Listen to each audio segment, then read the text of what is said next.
Friends, Nageshwar అనే పేరున్న వాళ్ళందరికీ కూడా ఇదో జబ్బు అనుకుంటా.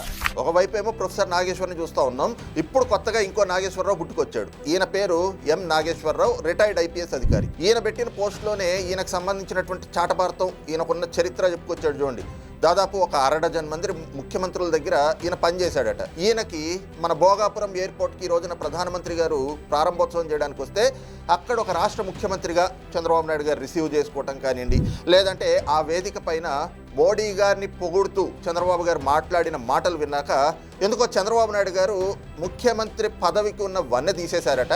ఆయన ఒక ఈవెంట్ మేనేజర్గా మారినట్టు ఈయనకు కనిపించిందట. అయ్యా నాగేశ్వరరావు గారు, ఒక ఐపీఎస్ అధికారిగా అంతమంది ముఖ్యమంత్రుల దగ్గర పనిచేసిన మీకు కేంద్ర రాష్ట్ర ప్రభుత్వాల మధ్యన సఖ్యత ఎంత అవసరమో నిజంగా తెలియదా సార్? చంద్రబాబు గారు ఎప్పుడు రాష్ట్ర అభివృద్ధిని ఆకాంక్షిస్తారు. రాష్ట్రం కోసమే ఆయన నిత్యం కృషి చేస్తూ ఉంటారు. ఒక రాష్ట్రం అభివృద్ధి చెందాలి అని అంటే కేంద్రంతో కలిసి నడవక తప్పదు. ఉదాహరణకు ఒకసారి తమిళనాడునే చూడండి.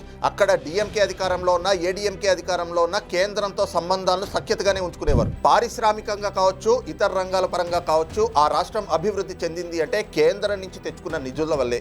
అందుకే ఆ రాష్ట్రంలో గ్రోత్ అంతగా పెరిగింది. ఇప్పుడు ఆంధ్రప్రదేశ్లో జరుగుతున్నది కూడా అదే. రాష్ట్ర ప్రయోజనాల కోసం, నిధుల కోసం ముఖ్యమంత్రి చంద్రబాబు గారు ప్రధాని మోడీ గారిని పొగిడితే అది తప్పుగా కనిపిస్తోందా? ఆయన మీ కంటికి ఒక ఈవెంట్ మేనేజర్లా కనిపిస్తున్నారా? అయ్యా ఎం నాగేశ్వరరావు గారు, నాకైతే మీ దృష్టిలోనే ఏదో లోపం ఉందనిపిస్తోంది. మంచి ఆప్థాల్మాలజిస్ట్ అడ్రస్ ఏమైనా కావాలా?